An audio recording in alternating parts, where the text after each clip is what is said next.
आजच्या या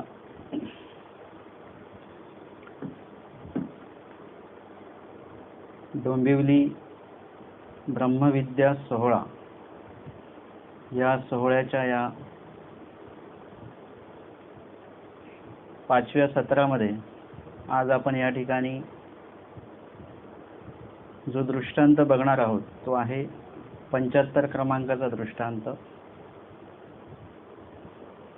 या दृष्टांताच्या माध्यमातून आपण कशा प्रकारे सन्निधानाचं जे महत्त्व आहे ते सन्निधानाचं महत्त्व या ठिकाणी स्वामींनी आपल्याला सांगितलेलं आहे।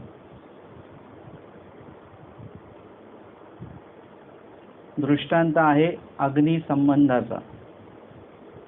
अग्नी संबंध म्हणजे अग्नी जो आहे त्याचा सहवास किंवा त्याचा संपर्क या संदर्भामध्ये या दृष्टांतात स्वामींनी त्या अग्नीचं महत्त्व विशद केलेलं आहे आणि अग्निस्थानी या ठिकाणी सन्निधानाला घेतल्या गेलेलं आहे। परमेश्वराचं जे सन्निधान आहे ते अग्निस्थानी स्वामींनी सिद्धांताच्या माध्यमातून घेतल्या गेलेलं आहे। या ठिकाणी मागील दृष्टांतामध्ये आपण जो संदर्भ बघितलेला आहे मग तो ऋणायताचा दृष्टांत असेल किंवा मग तो दंदियाचा दृष्टांत असेल, याच्यामध्ये दोन्ही वेळा जो कर्जबाजारी आहे तो सुद्धा रायासी शरण जातो आणि जो दंदिया म्हणजे कर्जबाजारी जो आहे तो सुद्धा म्हणजे जो दंदिया म्हणजे जो ज्यांनी सगळ्यांचं वैर पत्करून ठेवलेलं आहे असा जो कोणी आहे तो सुद्धा त्या अधिकाऱ्याला शरण जातो आणि त्या ठिकाणी त्याचं रक्षण होतं। म्हणजे दोन्ही ठिकाणी कुणाचा तरी आश्रय तुम्हाला घ्यावा लागेल, त्यावेळेस तुम्हाला काय होणार आहे, एक विशिष्ट ज्या काही बाधक गोष्टी आहेत त्या बाधक गोष्टींपासून तुमचं रक्षण होणार। मग आपण व्यवहाराच्या जर का माध्यमातून बघितलं तर आपण आता पावसाळा चालू आहे तर पावसाळ्यामध्ये जर का आपण छत्रीचा आश्रय घेतला तर त्याच्यामुळे आपण ओलाव्यापासून वाचू शकतो। चप्पल आपण घालतो त्याच्यामुळे अनेक रस्त्यावरच्या ज्या काही घाणी असतात त्याच्यापासून आपण वाचू शकतो, चिखलापासून आपले पाय वाचू शकतात। आपण काही डोक्याला बांधतो त्याच्यामुळे उन्हापासून आपलं रक्षण होतं। म्हणजे शेवटी आपल्याला कशाचा ना कशाचा आधार घ्यावा लागतो जेणेकरून आपलं कशापासून तरी आपलं रक्षण होत असतं। आणि म्हणून स्वामींनी एका ठिकाणी सांगितलेलं आहे आपण कवणाधीन होवावे नाही, हे वचन सुद्धा स्वामींनी सांगून ठेवलंय। विषय चाललाय सन्निधानाचा म्हणजे अधीनत्वाचा चाललाय, परंतु स्वामींनी सांगितलं की आपण कवणाधीन होवावे नाही, हे वचन थोडं विरोधक वाटतं। परंतु या वचनाचं पुढचं पद तुम्हाला बघावं लागेल, म्हणजे प्रत्येक गोष्टीचं पूर्ण स्वरूप तुम्हाला बघितल्याशिवाय त्याचा पूर्ण अर्थ कधी मिळत नाही। आपण फक्त अर्धवट बघितलं तर मग अर्धी बाजू समजते।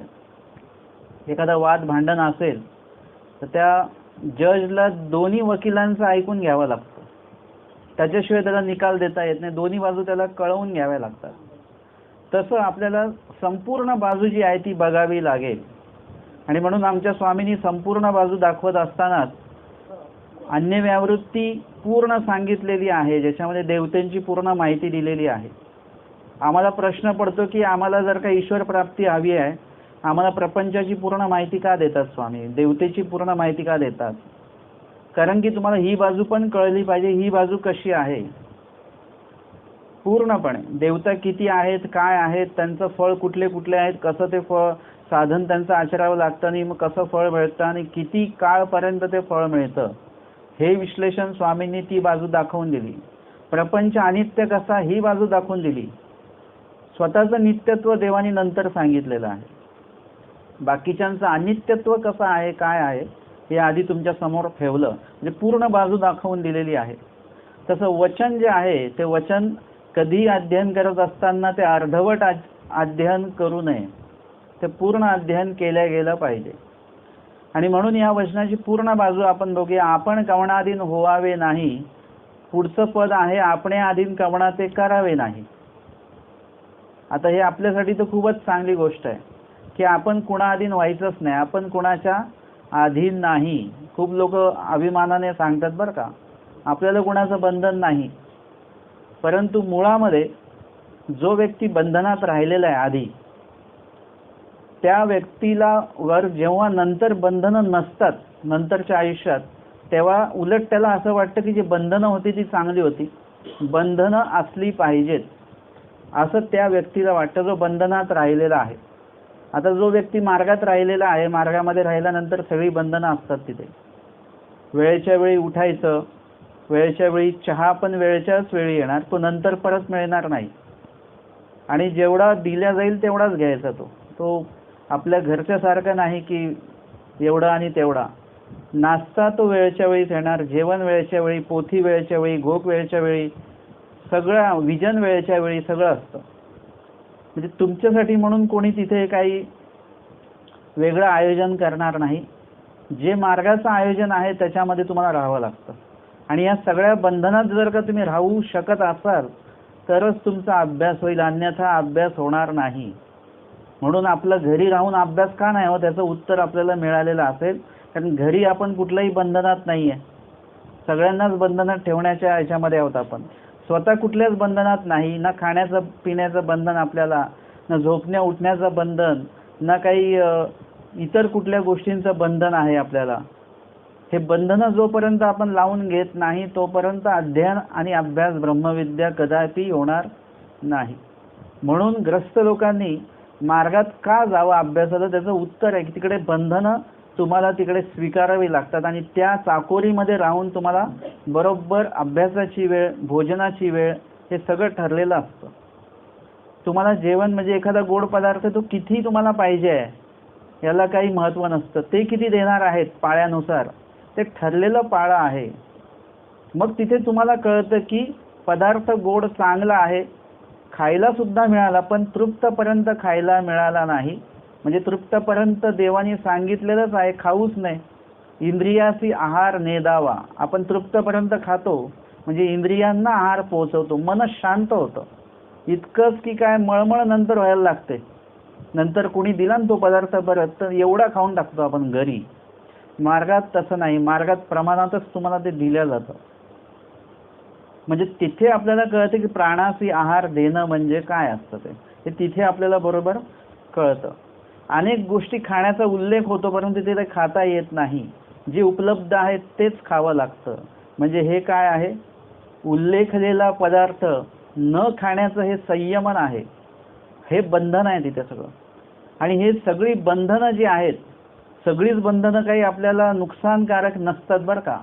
काही बंधनं मुक्त करण्यासाठी पण असतात, काही बंधनं अशी असतात की जी आपल्याला फक्त बंधनातच ठेवतात. ती एकी गडदरा घाली जे तर काही जण उसंत नाही.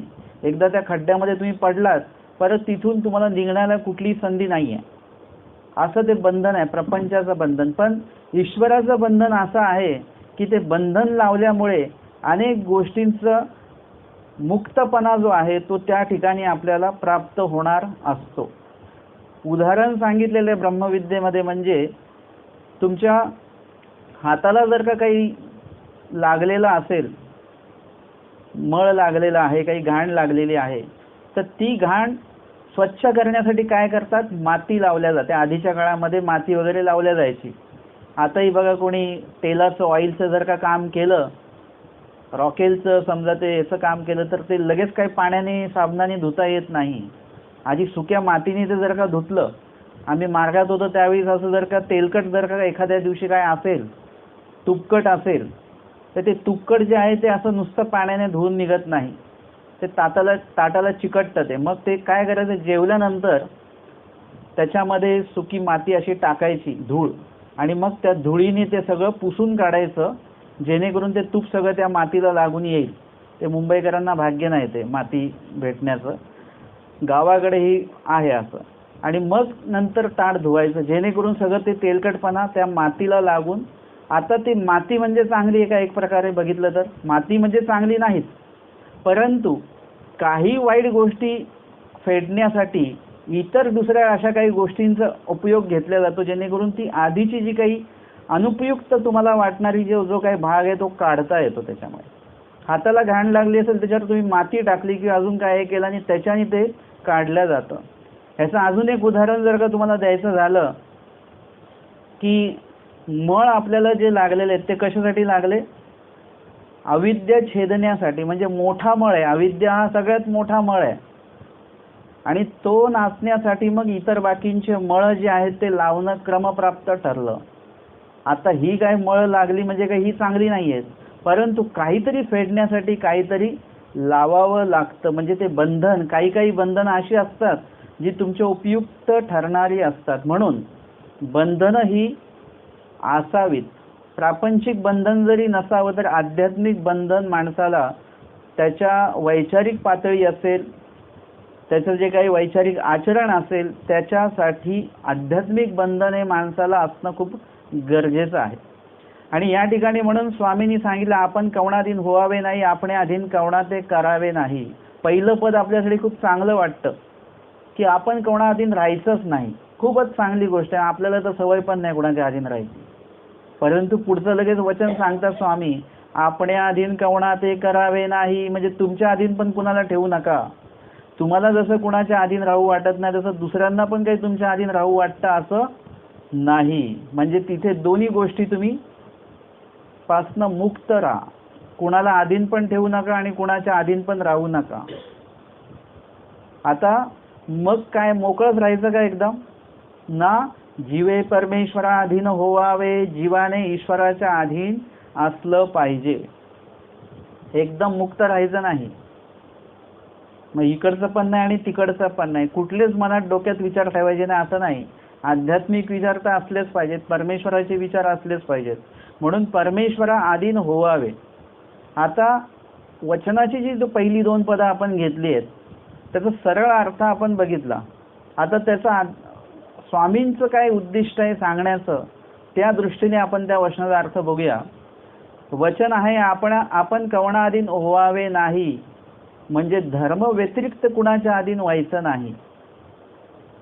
आता तुम्ही म्हणाल कुणाच्याच अधीन राहायचं नाही म्हणजे अधिकरण वगैरे, ज्ञानी व्यक्ती असेल, ज्ञात विरक्ताचा संग करायला सांगितला वगैरे, मग त्यांच्या पण अधीन राहायचं नाही का? ना, वचनाचा अर्थ असा आहे की धर्म व्यतिरिक्त कुणाच्या अधीन राहायचं नाही. कुणी धर्म वेगळं जर का तुम्हाला काही शिकवत असेल, सांगत असेल, तर मग ते कोणी का असेना, असं मोठे अधिकरण समजा आहेत, ते कधी तुम्हाला वाईट कुठलं काही गोष्ट करायला सांगणारच नाही धर्म व्यतिरिक्त. पण उद्या त्यांनी जर का म्हटलं, हे अमकं अमकं तुम्ही हे खाल का तुम्ही, जे अखाद्य आहे, त्यांनी जर का म्हटलं ठीक आहे आम्ही तुम्हाला भोग शिकवू, पण तुम्ही अमकं अमकं हे कराल का, असं कधी म्हणणारच नाही. पण ते तुमची परीक्षा घेण्यासाठी म्हणून कदाचित म्हणतील सुद्धा ते.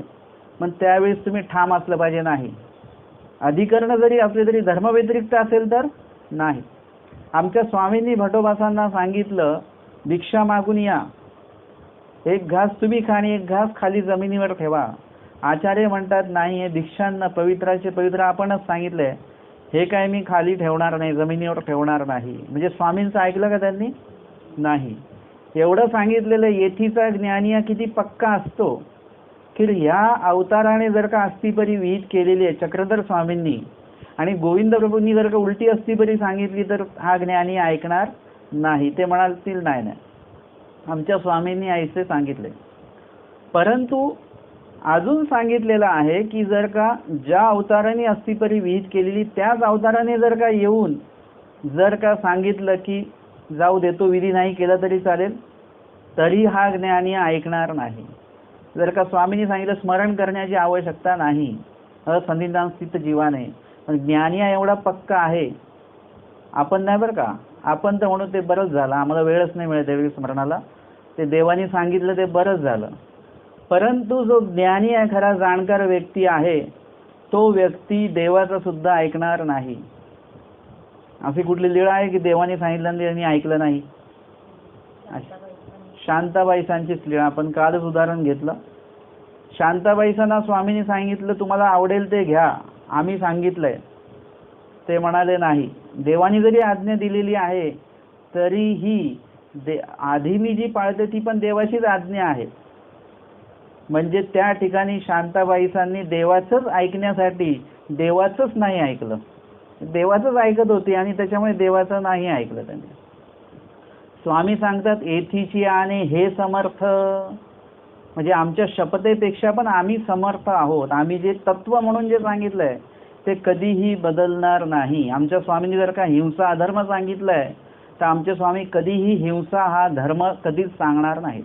हिंसा हा अधर्मच म्हणून कायम असणार आहे. तुम्ही कुठल्याही आता पुढच्या सृष्टीमध्ये पण जन्मून बघा, तुम्ही त्याच्या पुढच्या सृष्टीत जन्मून बघा आणि अस्तिपदी तिकडची पण अभ्यासा, मग तुम्हाला मी सांगितलेलं आठवेल की आमचे स्वामी एकदम जे तेव्हा सांगितलेलं तेच आत्ता सुद्धा आहे आणि तेच पुढे सुद्धा आहे. अर्थातच तुम्हाला जायचं असेल पुढच्या सृष्टीत तर बरं का, नाहीतर या सृष्टीमध्ये आपल्याला काय करायचं आहे, आपली प्राप्ती मिळवून घ्यायची आहे. ही प्राप्ती जर का म्हणजे तुम्हाला जर का मुक्त व्हायचं असेल तर तुम्हाला आत्ता बंधनं लावणं खूप गरजेचं आहे. आणि म्हणून ते जे बंधन आहे ते बंधन अधिकरणाच्या संदर्भातलं बंधन असेल. कारण की अधिकरणांच्या बंधनामध्ये आम्हाला का राहायचं आहे, कारण अधिकरण स्वतः ईश्वराच्या बंधनामध्ये आहेत. ते जे स्वतः जे काय आचरण करणार तेच तुमच्यापर्यंत पोहोचणार. आम्ही संवत्सरला होतो, किती मोठा पाऊस असो, मंदिराच्या खाली जो काही सभा मंडप आहे त्याला कुठल्याही प्रकारचं आच्छादन त्यावेळेस नव्हतं. आणि पाऊस जर का वादळ पाऊस आला, असा वारा पाऊस, तर ते आतमध्ये पर्यंत पाणी असं यायचं. आम्हाला असं वाटायचं मोठा पाऊस आहे म्हणजे आज पोथी बंद असं वाटायचं आम्हाला. परंतु 2:30 वाजता बरोबर बेल व्हायची, पाऊसही चालू आणि बेलही व्हायची. आणि त्या भर पावसामध्ये बाबा 2:30 वाजताच जाऊन तिथे बसायचे. 2:15 पोथी चालू व्हायची. बाबा त्या भर पावसामध्ये जाऊन तिथे बसून राहायचे. इकडून तिकडून पाऊस येतोय, सगळं वारा थंड येतोय, परंतु ते त्यावेळेस जायचे आणि स्मरणाला बसायचे. आता जर का त्यांना आम्ही पाहिलं तर, त्यांना जाताना पाहिलं तर मग आम्हाला नाही, आता बाबा गेले तर आपल्यालाही जावंच लागणार. बाबा तिथे शांतपणे स्मरण करतायत, आपल्यालाही स्मरण करावंच लागणार. म्हणजे ते ईश्वराचं बंधन लावून ते आचरण करत आहेत. त्यांना बघून किंवा त्यांच्या समोर आम्हाला राहायचं असेल तर आम्हाला पण त्याच बंधनात राहावे लागेल. त्यांनी सांगितलंच नाही की असं असं करा, तसं तसं करा. त्यांनी जे ईश्वराने सांगितलं तेच आमच्यापर्यंत पोहोचवलं. ईश्वराचं बंधन ते जे पाळत आहेत तेच बंधन आम्हाला दिलं त्यांनी, ते आम्हाला लावलं. आणि त्याच्यामुळे काय झालं की आमची धर्मवृद्धी, अनेकांची धर्मवृद्धी त्याच्यातनं होत गेली. म्हणजे अधिकरण तुम्हाला स्वतःचं बंधन कधी लावणार नाही, ते ईश्वराचंच बंधन तुम्हाला लावणार आहेत. आणि म्हणून हे जे बंधन आहे हे खूप छान बंधन आहे एक प्रकारे. हे जर का त्याचा तुम्ही आनंद घेतला, जे कोणी आश्रमात राहिलेले लोक आहेत त्यांना आता ते नंतर, समजा माझ्यासारखे लोक आहेत ते नंतर इकडे निघून आले, आश्रमातला एक विशिष्ट कालावधी झाला, अभ्यास झाला आणि मग आपापल्या संस्थेवर आल्यानंतर त्यांना ते दिवस आठवतात. आज पाहिजे त्या गोष्टी खायला मिळतात, मागितल्या त्या गोष्टी भेटतात, परंतु त्या जुन्या काळातले जे काही कोरके असतील, अजून काही शिळे पदार्थ त्यावेळेस नाश्त्याला यायचे, विटलेले पदार्थ नाश्त्याला यायचे. आज तर आपण शिळं असेल तर आपण खात नाही, तिकडे विटलेला जो पदार्थ यायचा त्याचे धपाटे वगैरे बनवून यायचे, त्याचं सुद्धा खाण्याचं एक आमची त्याची धडपड असायची, मला पाहिजे मला पाहिजे. म्हणजे ते आता आज सगळं चांगलं मिळतंय परंतु त्याची आठवण अजून सुद्धा आहे त्या बंधनाची. म्हणजे हे काय आहे, काही बंधनं तुम्हाला तुमच्या वैचारिक पातळी उंचवणारे असतात बरं का. तुम्ही जर का त्या बंधनात नाही राहिले तर तुमची वैचारिक पातळी कधी उंचवणार नाही. आणि म्हणून ही बंधनं लावणं खूप गरजेचं आहे. आपणे अधीन कोणा ते करावे नाही, म्हणजे आपण तर धर्मव्यतिरिक्त कुणाच्या अधीन व्हायचं नाहीये आणि धर्मव्यतिरिक्त कुणाला आपल्या अधीन करायचं नाही. उगाचच कोणाला सोबत ठेवून पाणी दे रे, चहा दे रे वगैरे असं करत बसायचं नाही.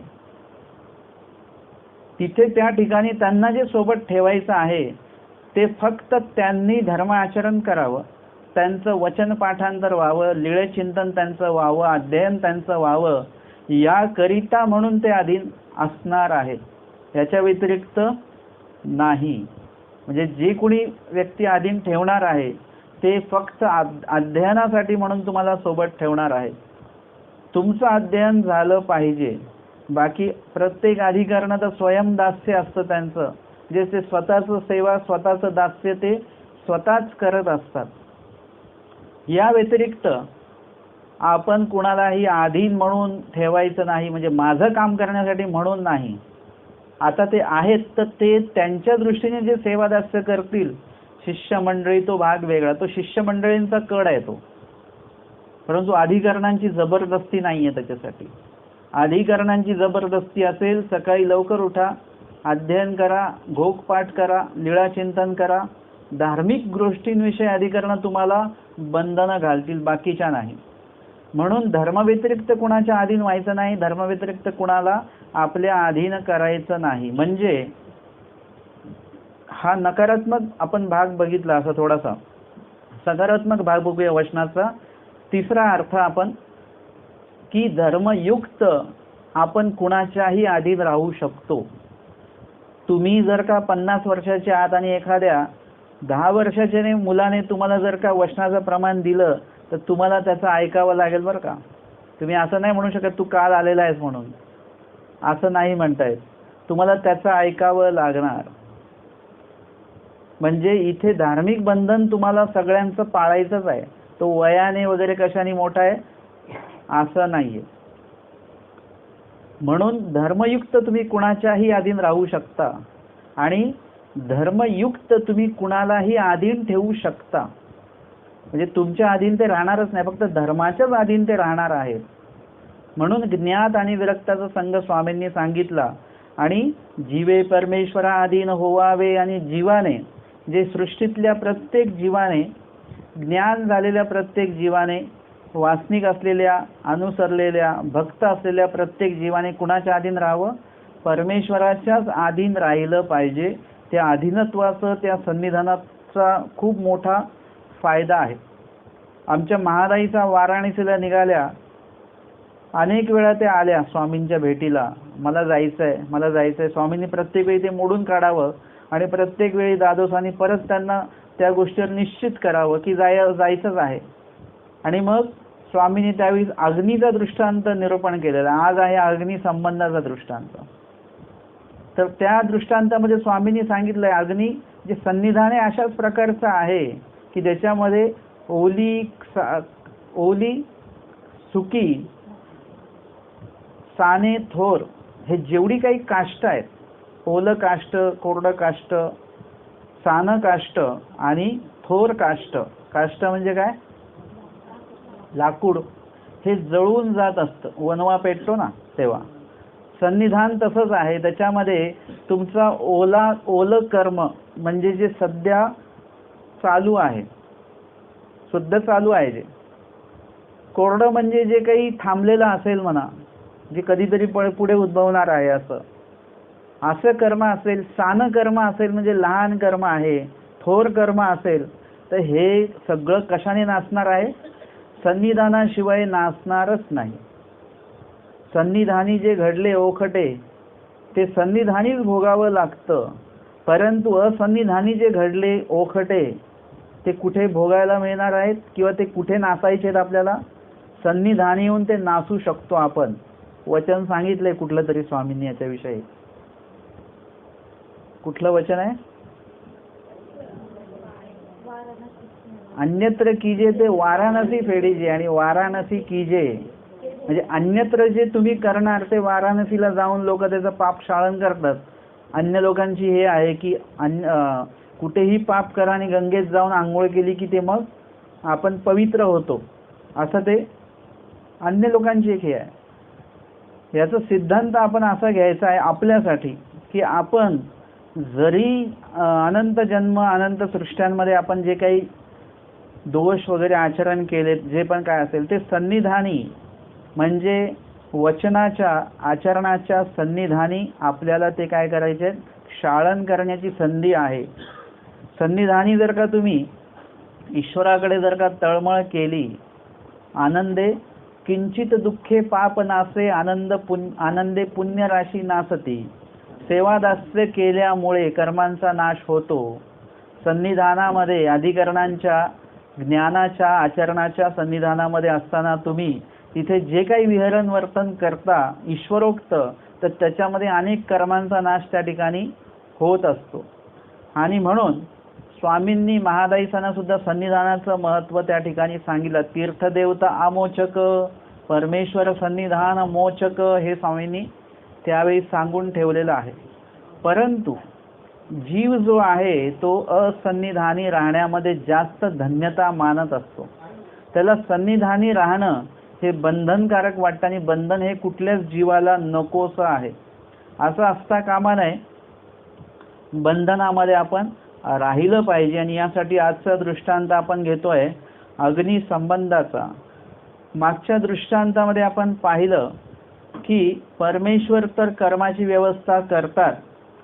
परिप्रतिकूळा विघ्न करीती, की म्हणजे प्रतिकूळ देवता ज्या आहेत किंवा देवता प्रतिकूळत्वे जीवाला काय करतात, जीवाला विघ्न करत असतात. मग ते विघ्न जर का आलं तर मग काय करायचं ना, स्वामींनी त्या ठिकाणी लापणिकेमध्ये सांगितलं ना, तया सन्निधानी रिगो नाहीये, म्हणजे त्यांना त्या विघ्न जे आहे, तुम्ही जर का सन्निधानात असाल तर सन्निधानामध्ये ते विघ्न होणार नाही असं सांगितलं. आजच्या दृष्टांताचं लापणिक आपण बघत आहोत. दृष्टांत आहे 75 क्रमांकाचा. प्रतिकूळा पारिगावा नाही, परी मनोधर्म नेती की. म्हणजे देवता तर विघ्न करणार नाही, ठीक आहे, परंतु जीवाचा जो काही मनोधर्म आहे तो मनोधर्म नेती की, म्हणजे मनोधर्म आपल्याला तिकडे घेऊन जातो की. म्हणजे आत्ता जरी आपल्याला देवाने सहाय्य केलं, आपल्याला इथे प्रवचनामध्ये आणून बसवलं, मार्गामध्ये नेऊन बसवलं, अनुसरणही झालं आपलं, परंतु सगळं सहाय्य झालं, परंतु आपले जे मानसिकता आहे त्याचं काय करायचं. मनामध्ये उल्लेख तर होतो. तुम्ही खूप मोठ्या कष्टाने परिच्छेद केला आणि एखादा पदार्थ तुम्हाला आवडणारा तुम्ही सोडलाही. इतक्या दिवस नाही जमलं ते आज जमलं तुम्हाला. 8 दिवस परिच्छेद चांगला झाला, 9व्या दिवशी तुम्हाला त्या पदार्थाची आठवण तर येणारच की नाही. वेळ झाली की आठवतं की चहाची वेळ झाली बरं का. माणूस सगळं सोडू शकतो, एखाद्या स्वदेश संबंध स्वग्राम संबंध सोडू शकतो, पण चहा पिणारा चहा नाही सोडू शकत, तंबाखू खाणारा तंबाखू नाही सोडू शकत. या 2 गोष्टी माणूस कधीच सोडू शकत नाही. ह्याच्यासाठी सगळं सोडू शकतो, पण ह्या 2 गोष्टी सोडू शकत नाही व्यक्ती. मग जेव्हा ती आठवण येईल त्यावेळेस काय होणार, तो मनोधर्म नेते की, म्हणजे मनोधर्म आपल्याला तिकडे घेऊन जातो. आता चहाचं नाव काढलं, खूप लोक प्रवचनातनं चहासाठी गेले असतील कुठेतरी, ऐकतेच तुम्ही लोक, परंतु मानसिके तुम्हाला आठवलेलं आहे सगळं. आता घरातली कब्बशी आठवली, चहा आठवला, अद्रक टाकणं, हे सगळंच तुम्हाला डोळ्यापुढे आलं. हे जसं आलं ना तसंच डोमेग्रामचं नाव घेतल्यानंतर शिन्नस्थळी आठवली पाहिजे, लीळा आठवली पाहिजे, सेम असंच तुम्हाला हे आठवतं. याला काय मी दोष देत नाही, परंतु हेच आपल्याला काय करायचं आहे, ही दिशा जी आहे ती परमेश्वराकडे न्यायची आणि त्या माध्यमातून आपल्याला ते आठवायचं. तुम्हाला जेव्हा चहाची आठवण येईल, येऊच द्या, पण त्यावेळेस तुम्ही आठवू शकता स्वामींच्या काळी चहा होता का. मग ते त्यावेळेस ते काय पीत असतील, काय ग्रहण करत असतील. मग त्यावेळी चहा नव्हता, मग स्वामी काय ग्रहण करायची, दूध ग्रहण करत असतील. मग तुम्हाला त्या संदर्भामध्ये लगेच लीळा आठवायला लागतील. मग सकाळी स्वामी काय करत असतील, संध्याकाळी स्वामी काय करत असतील. विहर म्हणजे तुम्हाला चहाचा एक फक्त संदर्भ घेऊन स्वामींच्या लीळेंकडे तुम्हाला जाता येतं आणि तिथून मग लीळाच आठवत आठवत आठवत पुढे जाता येतं. त्या महिला वर्गांच्या गप्पा असतात बघा, ते सुरुवात कशापासून तरी होते आणि शेवट दुसरीचकडे कुठेतरी होतो. म्हणजे सुरुवात मुंबई पासनं झाली तर शेवट त्याचं नागपूर असेल, किंवा शेवट त्याचं दिल्ली असेल, आणि ते कसा प्रवास तिथपर्यंत जातो काही संबंध, पहिल्या टोकाचा आणि दुसऱ्या टोकाचा काही संबंध नसतो. होत असतं की नाही असं. तशाच प्रकारे आपण आठवण जरी चहाची काढली तरी त्या माध्यमातून देवाच्या एक एक एक एक लीळा आठवत आठवत आठवत आपण कुठे कुठे जाऊ शकतो. लगेच पेय म्हटल्यानंतर लगेच पाणी आठवलं आपल्याला. मग आमचे स्वामी म्हणतात की तानेले आई पेव पाणी पेवणं मगीजे, जे तेव्हा एकांत काळामध्ये असं होतं आमचं. अशा प्रकारे तुम्ही खूपशा लीळा आठवू शकता. मग स्वामी त्यावेळेस पाणीच का पिलं, तर स्वामी विहरणन करून त्या झाडाखाली येऊन बसलेले, स्वेदाचे बिंदू बिंदू आलेले होते आणि म्हणून मग बाईसाने त्यावेळी स्वामींना उदक ओळगविले आणि गोसाव्याने उदक प्राशन केलं. म्हणजे तिथे मग तुम्हाला बाईसा आठवल्या. मग स्वामी विहरण म्हणजे आलेच कुठे ना, आदिला दिसी भटोबासी, काही जागा बघून ठेवलेल्या आहेत ढगाकडे वगैरे इकडे तिकडे, म्हणजे लगेच आदल्या दिवस आठवला. असं पूर्ण पूजा अवसर तुम्ही आठवू शकता, लीळा आठवू शकता. संदर्भ चहाच आहे. तुम्ही जरी दोषयुक्त पद्धतीने आठवण काढलेली असेल, ज्या परिच्छेदलेल्या पदार्थाची आठवण काढली असेल, पण त्याचा जो शेवट आहे तो मात्र गोड झाला पाहिजे, म्हणजे लीळेच्या माध्यमातून झाला पाहिजे. आणि म्हणून आपल्याला फक्त बहाणा भेटला पाहिजे लीळा आठवण्याचा. काही जरी आठवलं त्याच्यावरून लीळेकडे आपण जरा जाता आलं पाहिजे. आणि म्हणून इथे सांगितलेलं आहे की मनोधर्म नेती की, म्हणजे आपण जरी जागेवर असलो तरी आपले विचार जे आहेत ते आपले विचार आपल्याला प्रत्येक वेळी त्या दोषाकडे घेऊन जातात. मग अशा वेळेस काय, ना ते सन्निधानी न बधेती. तुम्ही जर का सन्निधानी असाल तर ते बाधणार नाहीत. इथे पण स्वामींनी आम्हाला सहाय्य केलेलं आहे. कसं नाही बाधणार, जसं आत्ता मी सांगितलं, आम्हाला मामाजींनी सांगितलं उदाहरण की तुम्हाला जर का भजी खाऊ वाटली, पाऊस पडतो आहे, अशा वेळेस भजी खावी, तुम्हाला उल्लेख झाला तर त्यावेळेस मार्गाला पंगत करून टाकायची भज्यांची. म्हणजे होणार काय, उल्लेख तुमचा दोषरूपी आहे, तुम्हाला खायचं आहे, उल्लेख करूच नाही, पण झाला जीव स्वरूपी, आता काय करायचं.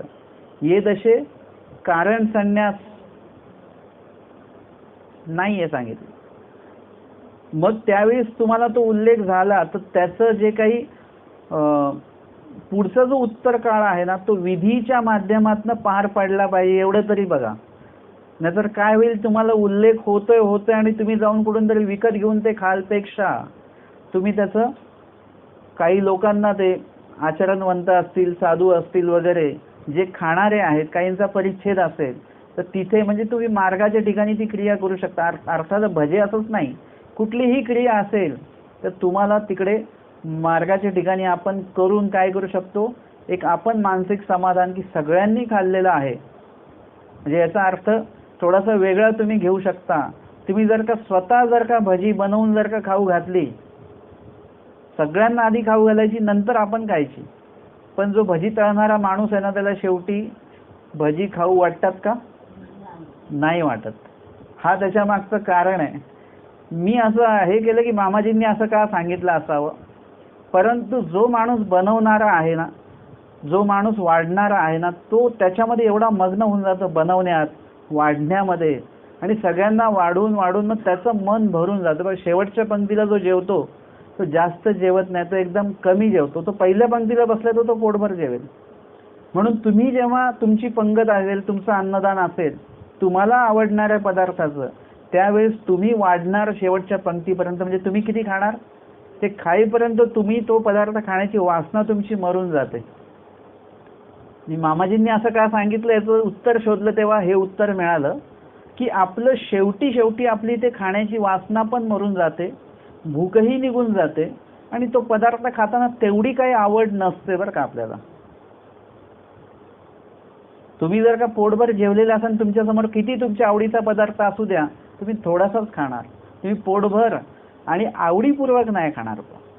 म्हणजे हा त्याच्यातनं तो मार्ग आपण काढू शकतो. म्हणून मनोधर्म आहे, म्हणजे परिच्छेदलेल्या पदार्थाचा उल्लेख आपल्याला होणार, तर तो उल्लेख आपल्याला मारता, प्रत्येक वेळी काही तुम्ही पंगत नाही करू शकत, परंतु उल्लेख आपल्याला मारता आला पाहिजे.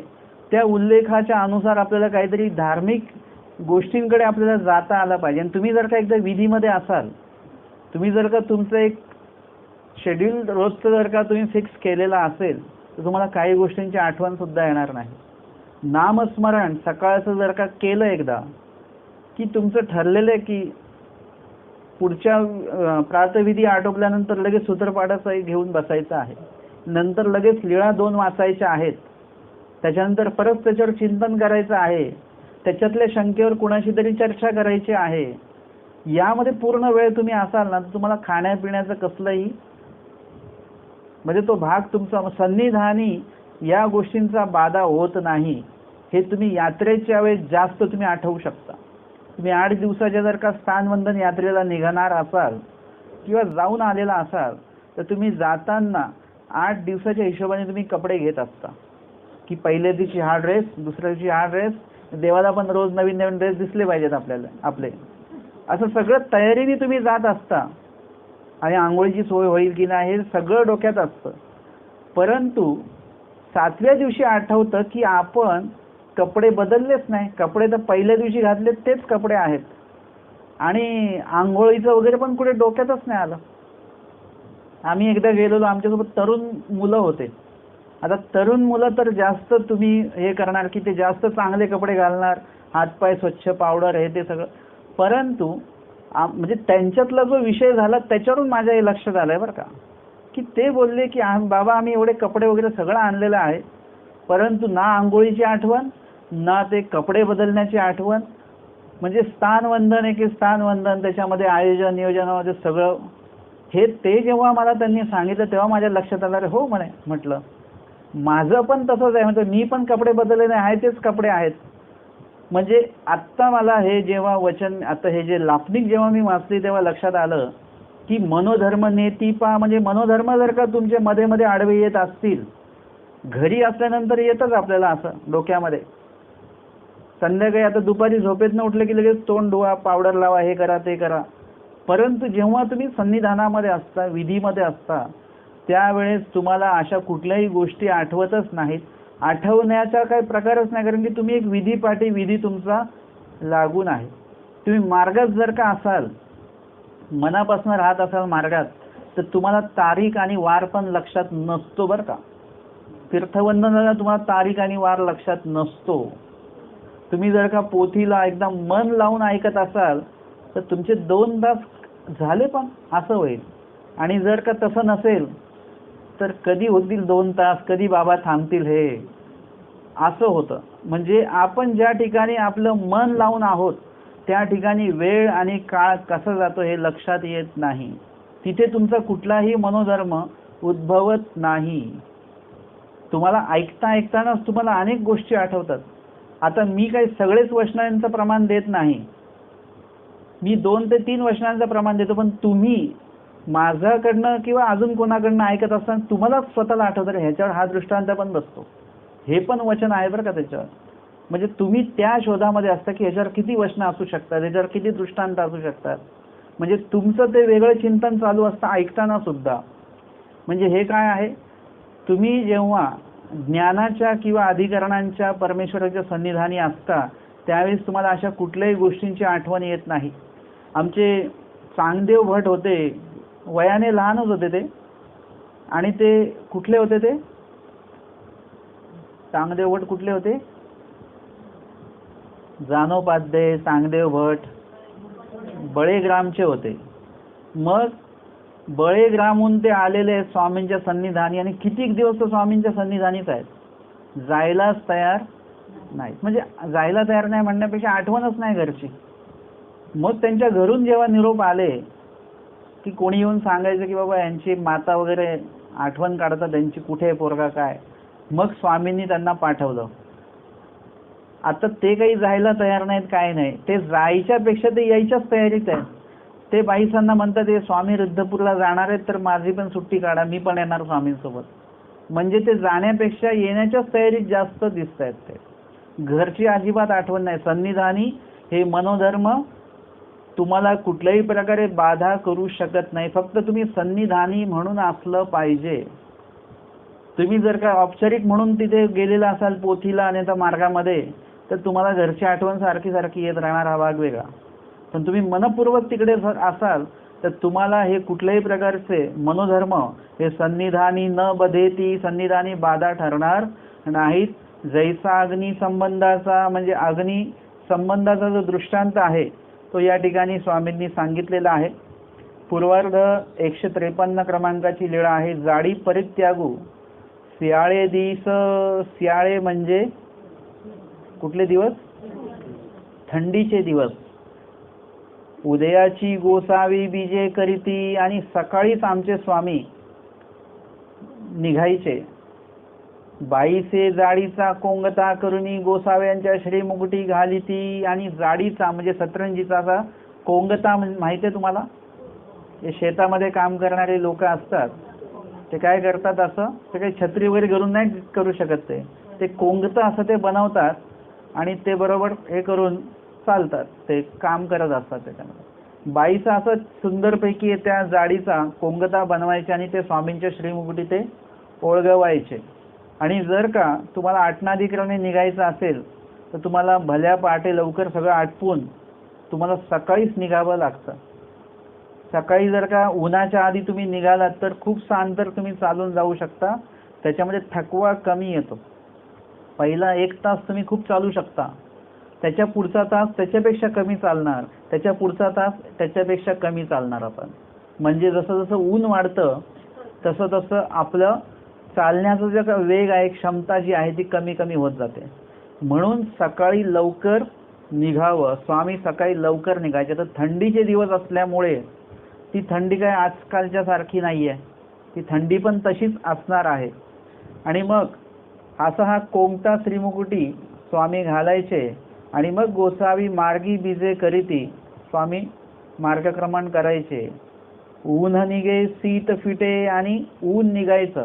मग हळूहळू ऊन, आधीचं कवळं ऊन असतं ते तेवढ्यापुरतं गोड वाटतं आणि मग शीत फिटे आणि हळूहळू काय व्हायचं, चालण्याचा जो चालण्यामुळे जी काही उष्णता निर्माण होते आणि उन्हाची जी काही उष्णता आहे त्याच्यामुळे काय होतंय की आता गरम व्हायला लागणार.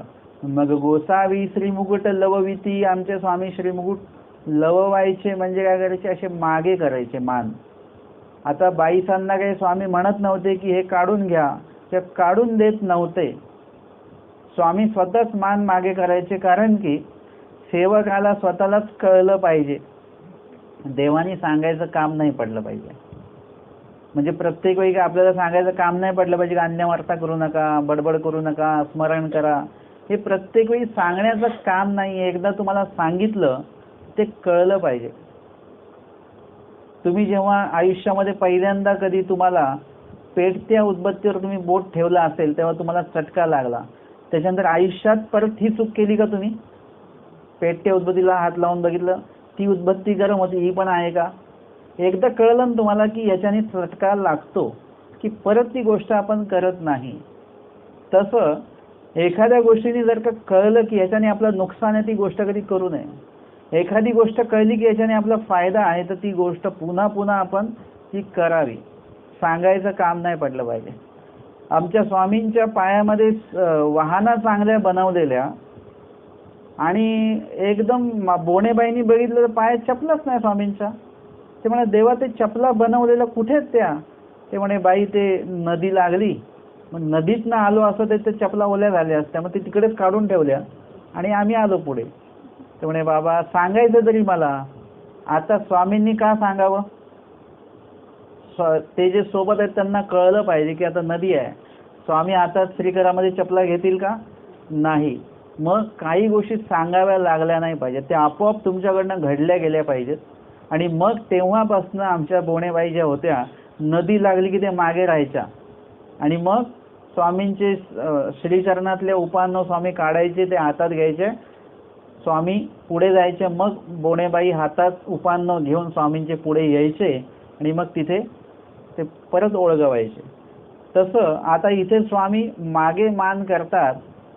परी बाई घ्या आईसे न म्हणती, परंतु बाईसांना असं म्हणत नव्हती की बाई घ्या म्हणून. गोसावी मागुत वावी श्रीमुकुटेची जाडोनी, जाडी खाली परित्यजिती, आणि असंच मागे मान श्रीमान करून ती जाडी जी आहे ती खाली टाकून द्यायचे. चांगदेव भटा ते म्हणती बटिका जाडी घ्या, आणि मग चांगदेव भटांना म्हणायचे बटिका जाडी घ्या म्हणून. म्हणजे एवढे पण स्वामी काय बोलतात त्याला, बेपर्वा असं नव्हते, लापर्वा असं नव्हते. म्हणजे त्यांना ती आज्ञा स्वामी द्यायचे, बाईसांना सांगत नव्हते, त्यांना सांगायचे. कारण की चांगदेव भटांना सुद्धा सेवा करण्याची भरपूर आवड होती. ते खेळायला गेले आणि खेळायला जाणाऱ्या मुलाला काम सांगितलं तर चालेल का? खेळायला जाणाऱ्या मुलाला अभ्यास सांगा तो चिडेल, पण अभ्यास करणाऱ्या मुलाला खेळायला सांगा तो आनंदित होईल. आमच्या या चांगदेव भटांना खेळायला जायला सांगितलं आणि त्याच्यात बाईसांनी सेवा सांगितली, पण ते चिडले नाहीत. उलट त्याच्यामधनं त्यांनी आवडीपूर्वक ते कपडे वगैरे धुतले वगैरे, सगळं काय वाळवले, त्याची घडी हे केली. म्हणजे त्यांना स्वतःला स्वामींच्या सन्निधानी राहायची आवड आहे, स्वामींचं सेवादास्य करायची आवड आहे, असं सगळं आहे. म्हणून स्वामींनी त्यांना सांगितलं की बटिका जाडी घ्या, अग्नीचा संबंध तोपर्यंत करावा, जैसा पहिरा गेल्या वात श्लेष्मे न बदिती. मग चांगदेव भट जाडी घेती घडी करुणी, खांदावरी घालीती ऐसी प्रतवस्ती. म्हणजे प्रत्येक वस्तीला असं व्हायचं की सकाळी स्वामी निघायचे आणि निघाल्यानंतर हीच लीळा घडायची, आणि मग चांगदेव भट ती जाडी जी आहे ती खांद्यावर घडी वगैरे करायची आणि ती खांद्यावर घ्यायची. अशा प्रकारे ही लीळा आपण या ठिकाणी बघितली. पुढे अज्ञात लीळा येते 138 क्रमांकाची. सन्निधाने विषय वासना नष्ट निरूपण. नाथोबा ते सर्वज्ञे म्हणितले, मंडळिका तुम्हा काही विषयाची वासना असे का? जे तुमच्यामध्ये काही दोषरूपी वासना आहे का, असं नाथोबासांना स्वामींनी विचारलं. नाथोबाई म्हणितले, जी जी ते मज ठायची नाही, ते गोसावी जाणत असती की. म्हणजे ते माझ्या मना अंतकरणामध्ये, विचारांमध्ये, आचरणांमध्ये कुठेच नाही आहे, हे स्वतः स्वामी जाणतातच. मी काही स्वामींना उत्तर द्यायची गरज नाही. मी कसा आहे, काय आहे, ते स्वतः स्वामी जाणतात, असं नाथोबा स्वामींना म्हणतात. तेव्हा स्वामी म्हणतात, तैसे नव्हे किंगा मंडळिका. म्हणजे स्वामींना जर का माहिती आहे, मग स्वामी का विचारतात, याचं उत्तर पुढे मिळेल आपल्याला. स्वामी म्हणतात, तैसे नव्हे किंगा मंडळिका, ते येथीचे सन्निधाने निवर्तले. तुम्हाला काय वाटलं की तुमची प्रकृतीच तशी आहे का निर्दोष? प्रकृती कुणाचीही निर्दोष नाही, कारण विकार हा सगळ्याकडेच आहे, तो अधविकार आहे, सगळ्यांकडेच आहे. मग तो ऊर्ध्व कसा होतो? तो ईश्वर पैकीच्या कार्यामध्ये आल्याशिवाय तो ऊर्ध्व होणारच नाही. जसं तुम्हाला आज जर का तुम्ही स्मरण केलेलं आहे चांगलं लीळायुक्त आणि खूप चांगलं वाटलं तुम्हाला 2 तास, आत्ता जर का तुम्ही ठरवलेलं की आमच्याशी जाऊन भांडायचं, तुम्ही त्या दिवशी भांडाल का? तुम्हाला नाही. आजचा दिवस आपला खूप चांगला झालेला आहे, लीळा वाचन झालेलं आहे, स्मरण झालेलं आहे, आज भांडायचं नाही. जसं ते नॉनव्हेज खाणारे लोक असतात ना, त्यांनी नॉनव्हेज खाल्लेलं असेल त्या दिवशी ते मंदिरात येत नाही, वाईट केलेलं असेल मग त्या दिवशी ते चांगलं काम करत नाही. पण एखाद्याने जर का चांगलं काम केलेलं असेल तर तो त्या दिवशी वाईट काम करत नाही. आज माझा वाढदिवस आहे, आज माझ्याशी कोणी भांडू नका, मी कुणाशी भांडणार नाही, आजचा दिवस, उद्या बघतो एकेकाला. म्हणजे आज जर का वाढदिवस जर का म्हटला ना तर तो रोज असतो आपला. आपण मुळात शुभेच्छा चुकीच्या देतो, वाढदिवसाच्या रोजच वाढदिवसच आहे. जन्मदिवसाच्या शुभेच्छा दिल्या पाहिजे. जन्मदिवस फक्त एकच असतो, वर्षातनं एकदाच येतो. वाढदिवस तो रोजच चालू आहे, तुम्ही रोज देऊ शकता. आज वय वाढलं बरं का तुमचं, शुभेच्छा, असं करू शकतो. म्हणजे आपल्या जर का प्रत्येक दिवस आपण महत्त्वाचा जर का मानला, महत्त्व त्या दिवसाला दिलं, तर त्या दिवशी काय कुठल्याच दिवशी तुम्ही वाईट कुठलंही काम करणार नाही. म्हणजे हे झालं. पण परंतु प्रत्येकाची प्रकृती जी आहे ती दोषरूपीच असते, आणि अविद्य आहे, आणि अविद्येच्या माध्यमातनं अधमती, अधगती, अधरती हे स्वामींनी सांगून ठेवलेले जीवाकडे आहे, आणि त्याच्यामुळे तो अधविकारच आचरण करत असतो. परंतु जेव्हा केव्हा तो अध्यात्माशी संबंधित येतो त्यावेळेस त्याचा ऊर्ध्व विकार होत असतो. बहुतांशी वेळा एखाद्या विषयी तुमच्या मनात एवढा राग असतो, पण तुम्ही एखादी लीळा ऐकली ना की तो राग शांत होऊन जात असतो. म्हणजे मी स्वतः अनुभवते, काही घेतो.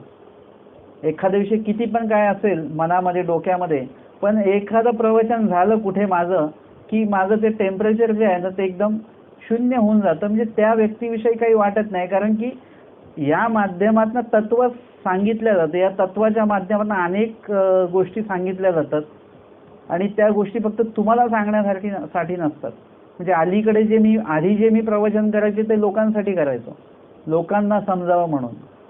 आत्ता जे मी प्रवचन करतो ते मी तुमच्या लोकांसाठी करतच नाही, ते मी माझ्यासाठी करत असतो की ह्याच्यातनं मला काय मिळणार आहे, या दृष्टांतातनं मला काय घ्यायचं आहे, या लीळेतनं मला काय भेटणार आहे, हे बंधनाचं जे काही मी निरूपण केलं ह्याच्यातनं मला कशी बंधनं आधी होती, आता मला ती बंधनं कशी कायम ठेवायची आहेत. म्हणजे हे स्वतः माझ्यासाठी आहे. ब्रह्मविद्या ज्ञान हे दुसऱ्याला सांगण्यासाठी नाहीच आहे. हे आपल्याला असं वाटतं की दुसऱ्याला सांगण्यासाठी आहे, हे स्वतःसाठी आहे. हे सांगत असताना किंवा ऐकत असताना हे स्वतःवरच त्याचा उपयोग करायचा असतो, दुसऱ्यांवर त्याचा उपयोग करायचा नसतो. आणि म्हणून जे आचरणवंत व्यक्ती आहेत त्यांच्या सन्निधानी तुम्ही राहून बघा, त्यांचं आचरण त्यांचं चालूच असतं. तुम्ही तिथे असा का नसा का त्यांना काही फरक नसतो. म्हणजे त्यांचं आचरण त्यांच्याकडे जे ज्ञान आहे ते दुसऱ्यांवर लादण्यासाठी म्हणून नसतं कधी, ते स्वतःवर आचरण्यासाठी म्हणून असतं. आणि म्हणून ते कुणाच्याही कार्यामुळे अस्वस्थ ते होत नाहीत आणि ते स्वस्थतेने तसंच राहतात. म्हणून सांगितलंय येणे बोधे बोधवंता, जे स्वस्थता आहात ते कुणालाच नाही तशी स्वस्थता, चैतन्य विद्यावंताला सुद्धा नाही आहे. कारण की ते ज्ञानच सगळं आहे, कर्माचं ज्ञानच आहे. तर त्याच्यामुळे स्वस्थता जी आहे ती त्याच्यामध्ये चांगल्या प्रकारे टिकून राहत असते. तर या ठिकाणी स्वामींनी नाथोबासांना ते लक्षात आणून दिलं की तुम्हाला असं वाटत असेल की तुमची प्रकृती मुळात निर्दोष आहे, तर तसं नाही आहे. तुम्ही आमच्या सन्निधानी राहिलात आणि त्याच्यामुळे काय झालं, येथीचे जे काही सन्निधान आहे त्या सन्निधानामुळे निवर्तले, म्हणजे ते जो काही दोष आहे तो निवृत्त झालेला आहे त्याच्यातनं. आमच्या आचार्य जे होते ते कसे होते, तामस. म्हणजे दादोसांची चप्पल जी होती तलवारीच्या टोकावर उचलली त्यांनी. दादोसांना असं वाटलं चप्पल नाही मलाच उचललेलं यांनी. म्हणजे हा अशी व्यक्ती एका 5 ते 10 मिनिटांनी जेव्हा आमच्या स्वामींचं नाव दादोसांच्या मुखातनं ऐकलं लगेच ही व्यक्ती बदलून गेली. हे काय आहे, येथीचं सन्निधान, नामाचं सन्निधान आहे. तुम्ही फक्त काय आम्ही 800 वर्ष आधी पाहिजे होतो, आम्ही 800 वर्ष आधी, काही नसतं केलं. आपण होतो 800 वर्ष आधी, तिथे होतो आपण, तिथे थोड्याशा काही क्रिया घडल्या म्हणून इथे उपदेश कुटुंबामध्ये आपण आलेलो आहोत. आपण आधी काही दिवे लावले नाहीत आणि आता दिवे नाहीत, आता ट्यूबलाईट वगैरे इलेक्ट्रिकच आलेलं आहे. म्हणजे आपण सन्निधानी, म्हणजे ईश्वर अवताराच्या सन्निधानीच असलं पाहिजे असं काही नाही आहे. आत्ता तुम्हाला तर एवढी सुविधा आहे, भटोबासांना, महादाईसांना, ह्या लोकांना दुसरं कोणी सांगायला नव्हतं असं, फक्त स्वामीच सांगणारे होते. आज आपल्याला अनेक लोक सांगायला आहेत, अनेक लोकांची उदाहरणं आहेत ज्यांनी स्वामींच्या सन्निधानी राहून आज्ञा पालन नाही केलं, त्यांची पण उदाहरणं आहेत. आज्ञा पालन केलं त्यांची उदाहरणं. म्हणजे आपल्याला सगळीकडनं ज्ञान मिळतं आहे, सगळ्याच बाबतीत. म्हणजे आपल्याला कसं राहायचं आहे सॉफ्टवेअर बाबतीतनं आपल्याला कळतं आहे. मग अशा वेळेस आपण काय केलं पाहिजे, त्याचा पूर्ण उपयोग हा स्वतःसाठी म्हणून तो करून घेता आला पाहिजे ज्ञानाचा. आणि जर का तुम्ही हा उपयोग करायला लागले ना की तुम्हाला आपोआप कळेल की आपण किती प्रकारे दोषी होतो, आपण किती प्रकारे रागीट होतो आणि कसं एक एक टप्प्याने आपलं एक एक रागाचा एक एक टक्का आपला कमी होत आलेला आहे. म्हणजे तुम्ही ज्या पदावर असता त्या पदावरून जेव्हा तुम्ही बघता त्यावेळेस तुम्ही काहीतरी वेगळे असता. तुम्ही जेव्हा निर्ज्ञानी असता, ज्ञानच नाही आहे, त्यावेळेस तुम्हाला एकदम तडकाफडकी निर्णय पाहिजे असतात सगळे. तुमच्याकडे जेव्हा ती प्रौढत्व येतं, तुमच्याकडे एक ती मॅच्युरिटी जेव्हा येते, त्यावेळेस तुमच्या बोलण्यातले शब्द तुमचे कमी होतात. आधी आपले बोलण्यामध्ये शब्द भरपूर असतात, वाक्य भरपूर असतात, परंतु त्याची व्यापकता नसते. नंतरच्या टप्प्यामध्ये तुमचे शब्द वाक्य कमी होतात, परंतु ती व्यापकता भरपूर असते, खूप मोठी व्यापकता असते. म्हणजे तुम्ही एक शब्द जेव्हा बोलता त्यावेळेस त्याच्यामध्ये कितीतरी गोष्टींचं व्यापकता त्याच्यामध्ये असते. म्हणजे तुमच्या त्या बोलण्याला कितीतरी वजन असतं. म्हणजे आज तुम्ही 10 वाक्य बोलले तर तुमच्या बोलण्याला वजन नाही आहे, पण त्यावेळेस तुम्ही 10 शब्द जरी बोललात तरी तुमच्या वाक्याला शब्दाला अर्थ प्राप्त होतो. आधी आमचे भटोबास कसे वागत असतील त्यांच्या वागण्याला काही वजन नव्हतं. आत्ता भटोबास जसे स्वामींनी जेव्हा सांगितलं महादाईसांना, तेव्हा जे भटोबास आहेत ते काहीतरी वेगळेच आहेत. त्यांच्या प्रत्येक बोलण्याला अर्थ आहे. आमचे स्वामी बोलतात का काही येथी आपुले बोलेल, म्हणजे हे फक्त आमचंच बोलणार आहे, ते बाकीचं बोलणारच नाही. म्हणजे हे जी काही व्यापकता त्यांच्या बोलण्याला प्राप्त झालेली आहे, म्हणून त्यांना काय म्हटलं, वेदवंती नागदेव. हे त्यांच्याकडे ती सगळ्याच गोष्टीमध्ये ती मॅच्युरिटी त्यांच्याकडे येऊन गेली. ती स्वामींनी आणलेली आहे, भटोबासांनी नाही. त्यांच्याकडे ते भटोबासांचे फक्त प्रयत्न आहेत, भटोबासांची सकारात्मकता आहे. स्वामींनी जे जे म्हटलं त्याला कुठेच भटोबासांनी नकार दिला नाही, होकारच देत गेले. ही भटोबासांची खासियत आहे आणि म्हणून भटोबास घडले. नाहीतर मला तर वाटायचं स्वामींच्या सन्निधानी माईम भट्टा नावाची विद्वान व्यक्ती आहेत, मग स्वामींनी भटोबासांनाच का आचार्य केलं, कारण की भटोबासांकडे नेतृत्व गुणाचे सगळे भाग तिकडे त्यांच्याकडे दिसले आणि म्हणून ती जी काही सकारात्मकता होती ती भटोबासांकडे स्वामींनी त्यांना घडवलं. काय होतं, घडवून मडवून योग्य केलं. कोणी, स्वामींनी. तसं सन्निधान असं असतं की ते तुम्हाला घडवतं आणि मडवतं. कुठलंही सन्निधान असो, म्हणजे कुठल्याही माध्यमातून तुम्हाला सन्निधान भेटो, वचनांचं सन्निधान भेटलं त्याच्यामध्ये तुम्ही घडता मडता. कारण की वचन आलं तिथे लगेच लीळा येते, लीळा आली तिथे स्वामी आले, स्वामी आले व भक्तजन आले, तिथे तत्वज्ञान आलं. बघा, एक वचन भेटलं म्हणून स्वामींनी सांगितलं वचन जाऊ ने दीजे. आम्ही तुम्हाला का सांगतो वचन पाठांतर करा, का सांगतो की मला काय कुठे हे नाही करायचं की माझ्या सत्संगाला येणाऱ्यांची सगळ्यांची वचनं पाठ आहेत म्हणून मला कुठे काही भेटणार नाहीये. परंतु एक तरी वचन तुमचं पाठ असेल तर त्या एका वचनावर तुमच्यामध्ये किती बदल होतो. आमच्या महानुभाव पंथातली घटना आहे, सत्य घटना, की एक जण एकाला मारायला चाललेला आहे, हत्या करायला चाललेला माणूस आहे आणि तो जेव्हा एका झाडाखाली बसतो आणि तेव्हा त्यांना पोथीचे शब्द ऐकू येतात. वचन एकच चालू असतं, कुठलं, हिंसेच्या संदर्भात वचन चालू आहे, आत्मघातकीयासी कोणी ठाव नाही. एकच वचन फक्त कानावर पडलं आणि त्याचं विश्लेषण ऐकलं आणि त्या माणसाने उपदेश घेतला, पुढे अनुसरण, आणि तो ज्याला मारायला चाललेला होता त्या माणसाचा पण उपदेश झाला, तो पण माणूस धर्मामध्ये पंथामध्ये आणला आणि त्यांचं वैरत्व आता जाऊन कितीतरी मोठं युद्ध होणार होतं. फक्त एकच वचन त्यांच्या कानावर पडलं. एक वचन एवढं जर का घडवू शकतं, म्हणून स्वामी सांगतात वचन वचनार्थ वचन जाऊ नये तिचे. वचनाचा अर्थ पाठांतर करा आणि वचन कधीही विसरू नका. आपलं तर पाठ करण्यापासून सुरुवात आहे. अजून जेव्हा पाठ करू मग आपल्याला हे वचन लागेल की विसरू नका. आता पाठ केलंय तर आपण म्हणू अजून आम्ही पाठच केलं नाही तर विसरण्याचा प्रश्नच येत नाही. काही पाठांतर करा वचन. त्याच्यामुळे काय होणार, एक वचन जरी तुम्हाला भेटलं तर पूर्ण लीळा तुम्हाला मिळेल. भक्तजन भेटतील, स्वामी भेटतील एका वचनाच्या माध्यमातून. आणि हे जे काही बंधनं आहेत ही नक्कीच आपण लावून घेतली पाहिजे. जर का एक वचन तुम्हाला आठवलं, तुम्ही कोणाशी भांडायला चाललेत आणि वचन तुम्हाला कुठलं आठवेल, मग आता भांडते दोघे. आता तुम्ही जेवढ्यांनी वचन सांगितले तेवढ्यांनी कोणाशी भांडायचं नाही बरं का. तुम्हाला वचन माहिती आहे. तुम्हाला जेव्हा भांडण करायला जाल तेव्हा तुम्हाला लगेच वचन भांडते दोघे नाही, नको भांडायला, मागे तुम्ही हटाल.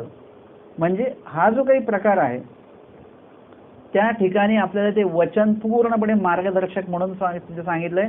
वचनरूप परमेश्वराचे सन्निधान म्हणजे कसं, वचन आहे, शब्द आहेत, पण त्यामागे कोण आहेत, परमेश्वरच आहेत. ते सांगणारे परमेश्वर आहेत. ते परमेश्वराचं वचन म्हणूनच आपण मानत असतो. आणि ते मार्गदर्शक असं ते वचन जे आहे, आज स्वामी जरी नसले तरी त्यांनी आम्हाला ही वचनं देऊन ठेवलेली आहेत की आम्ही जरी आज तुमच्या समोर नाही आहेत परंतु हे वचनं तुम्हाला आमच्या समोर आणून उभं करणार आहेत. आणि म्हणून स्वामी सांगतात की येथीचं जे सन्निधान आहे, सन्निधानामुळे तुमच्यातला तो दोष तो निवर्तलेला आहे, तुमच्या स्वतःमुळे तो झालेला नाहीये. हे परमेश्वराचं सन्निधान आहे. आणि दृष्टांत सांगितला की अग्नीचेनी संबंधे वात श्लेष्मा न बदती किंगा मंडळिका. अग्नीचा संबंध तोपर्यंत करावा जैसा पहिरा गेल्या वात श्लेष्मे न बदती, तैसे पुरुषे तवपर्यंत सन्निधान करावे जैसा पहिरा गेल्या विकार विकल्प न बदती. दृष्टांत अग्नीचा आपण बघितला. अग्नीचा संबंध तोपर्यंत करावा. कुठपर्यंत करावा? जे तेवढा संबंध अग्नीचा केल्याच गेला पाहिजे. जैसे पहिरा गेल्या वात श्लेष्मे न बदती. तुम्ही शेकोटी करता की नाही, तर त्यावेळेस तुम्हाला एवढं स्वतःला त्या अग्नीसमोर तेवढ्या वेळ बसवायचं आहे की त्या अग्नीचं जी उष्णता आहे तुमच्या त्या शरीरातल्या जे काही भाग आहे, समजा तळहात आहे, तिचं डोकं असेल वगैरे, की जे असं ओलं झाल्यानंतर लगेच मला सर्दी होते, त्या गोष्टी तुम्ही काय केल्या पाहिजे? शेकवून घेतल्या पाहिजे. जसं लहानपणी असतं, ज्यांना ते ओव्याची धुरी असेल वगैरे, शेक वगैरे चांगला दिलेला असेल, ज्या मुलांना, त्यांना भविष्यामध्ये सर्दी वगैरे हे कमी प्रमाणामध्ये होते किंवा त्याचा तो त्रास होत नाही. जे आपल्याला सुरुवात इथून करायची, हे चिंतन मी आजच करतोय. आत्ता सुचलं मला की एरवी तर आपण अग्नीच्या समोर बसतो, पण ते अवांतर झालं. पण जेव्हा आपली जन्म झाल्यानंतर आपली जी काही वाढ वृद्धी होत असते त्या वेळामध्ये जर का ह्या काही गोष्टी भेटल्या, व्यवस्थित शेक मिळाला, धुरी मिळाली वगैरे वगैरे, तर त्याच्यामुळे खूपशा प्रमाणामध्ये आपले त्या अग्नीचा संबंध जर का तेव्हा आपल्याला चांगल्या प्रमाणात जर का मिळाला तर पुढे आपल्याला त्याचा अधिक त्रास होत नाही. जे पहिरा गेल्या वात श्लेष्माना मदती, म्हणजे वाताचा त्रास होणार नाही. किती दोष आहेत आपल्यामध्ये? वात, कफ आणि पित्त. मग त्याच्यामध्ये वात आणि कफ या दोन गोष्टी ज्या आहेत, या दोन गोष्टी आपल्याला जर का उबदारपणा असेल तर या दोन गोष्टीचा त्रास होत नाही. ज्याला वात आहे ना, त्याला बाहेर जर का आभाळ आलं तर त्याला घरात समजतं. तिथे आमच्या टीकेमध्ये उदाहरण दिले जैसे आभाळवत. आभाळ तिकडे आकाशात आलं पण इथे घर बसलं त्याला कळतं आभाळ आलं, कारण की त्याचे सांधे बिंदे हे दुखायला लागतात. कफ प्रकृतीचा जर का व्यक्ती असेल तर त्याला थोडा थंडावा आला की लगेच त्याला सर्दीसारखं होणार, त्याला कफ होणार. जर का तुम्ही अग्नीचा योग्य उपयोग करत असाल, त्याच्या संपर्कात राहत असाल, उबदार ज्या काही गोष्टी आहेत किंवा मग गरम ज्या वस्तू आहेत त्या तुम्ही खात असाल वगैरे, गरम पाणी पित असाल, अशा काही गोष्टी तुम्ही करत असाल, तर त्याच्यामुळे पहिरा गेल्या म्हणजे त्या अग्नीपासून लांब गेल्यानंतर सुद्धा तुम्हाला वाताचा आणि त्या कफाचा त्रास होणार नाही. अग्नीचा संबंध तोपर्यंत करावा जैसे जै पहिरा गेल्या वात श्लेष्मे न बदती. हा जरा दृष्टांत सिद्धांत याचा सांगतात. तैसे पुरुषे तोपर्यंत सन्निधान करावे. अग्निस्थानी सन्निधान. कुठपर्यंत सन्निधान करावं? जैसे पहिरा गेल्या विकार विकल्प न बदती. तुम्ही जरी ईश्वरापासून लांब गेलात तरी तुमच्यामध्ये विकार आणि विकल्पाची बाधा, दोष निर्माण नाही झालं पाहिजे. एवढं ज्ञान. सन्निधान म्हणजे काय? ज्ञान. नुसतं सन्निधानी राहायचं असं नाही. तुम्ही मार्गात 12 वर्ष काढले पण अभ्यास नाही केला काही, फक्त सन्निधानी राहायला सांगितलं, राहिलो, पण ज्ञान काहीच नाही घेतलं. सन्निधान म्हणजे नुसतं राहणं, खाणं पिणं नाही. आपण पण आता जातोच की नाही, मार्गामध्ये जातो, राहतो वगैरे, म्हणजे आपली व्यवस्था होते, मुक्कामाची व्यवस्था, सकाळी शिदोरी भेटते तर पुढच्या मार्गामध्ये तिकडे मग व्यवस्था होते. हे काय झालं? हे सन्निधान नव्हे. हे फक्त आपण एक विजिट देतो आहोत, आम्ही आपली सोय करून घेतो आहोत. परंतु जेव्हा तुम्ही सन्निधान कशाला म्हणावं, तुम्ही जेव्हा तिथे 5 दिवस 8 दिवस 1 दिवस का होईना तुम्ही ज्ञानासाठी म्हणून तिथे जर का थांबलात तर बघा 1 दिवस तुमचा कसा जातो. आपण काय करतो, पंगत आहे आमची, लगेच गेले, सकाळी उतरले, पंगत केली की लगेच पंगत झाली की लगेच निघायचं. तर दुपारी पोथी आहे, नाही आम्हाला वेळ नाही आहे. संध्याकाळची पंगत असली तर मग संध्याकाळी 6-7 वाजता तिथे पोहोचायचं, तर पंगत केली तर सकाळी निघायला. घोग ऐकून जा, नाही आम्हाला वेळ नाही आहे. हे सन्निधान नव्हे. नुसतं अन्नदान करत फिरू नका. तिथे मार्गात गेल्यानंतर तिथे पोथी असते, घोग असतो, काही निरूपण असतं, ते पण ऐका. ते जे सन्निधान आहे ते सन्निधान काळपर्यंत करावं माणसाने, जे तुम्हाला त्याच्यामधनं ते ज्ञान इतक्या प्रमाणामध्ये तुम्ही घ्या की तुम्हाला ते ज्ञान प्राप्त झाल्यानंतर विकार आणि विकल्प हा अजिबात तुमच्यामध्ये उद्भवला नाही पाहिजे, म्हणजे त्याच्यासाठी कुठलीच जागा आपल्या मनामध्ये असता कामा नये. तैसेच असन्निधानी पुरुषे ज्ञानियाची जवळीक तोपर्यंत करावी.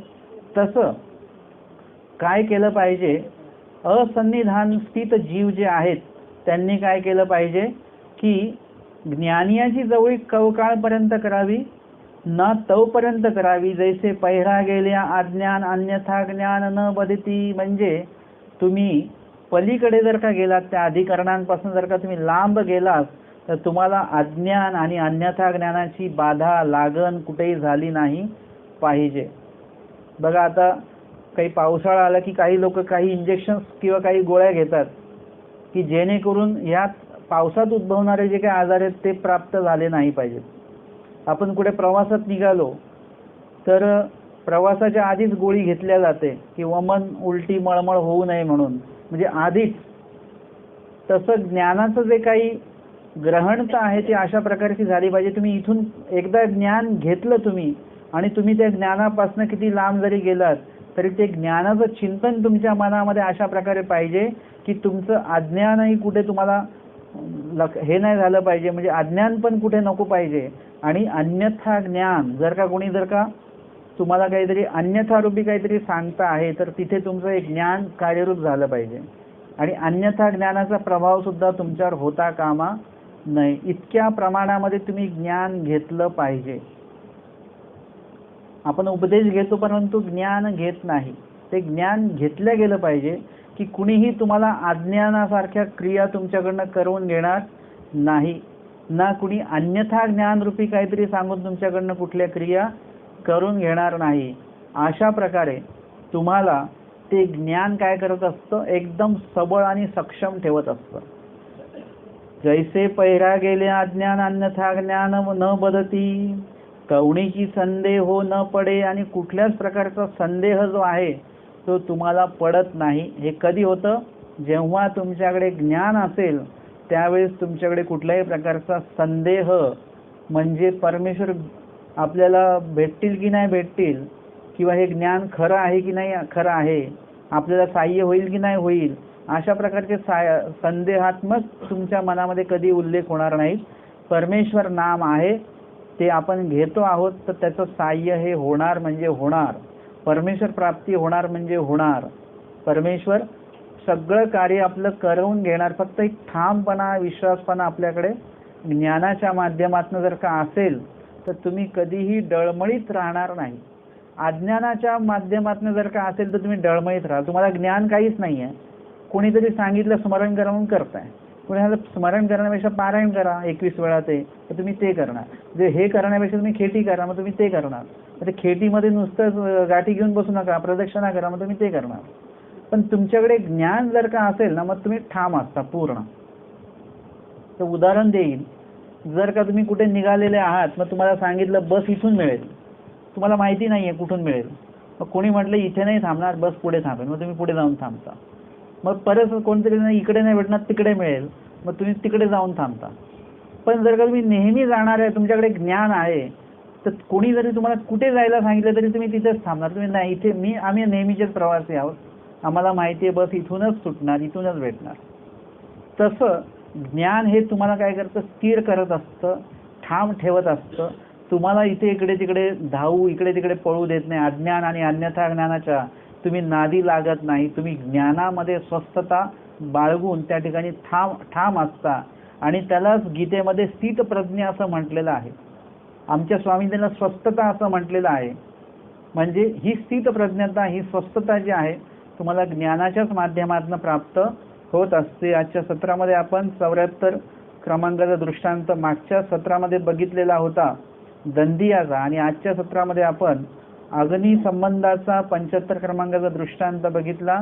आणि तत्संदर्भातली पूर्वार्ध 153 क्रमांकाची लीळा आज आपण बघितली, जाडी परित्यागू.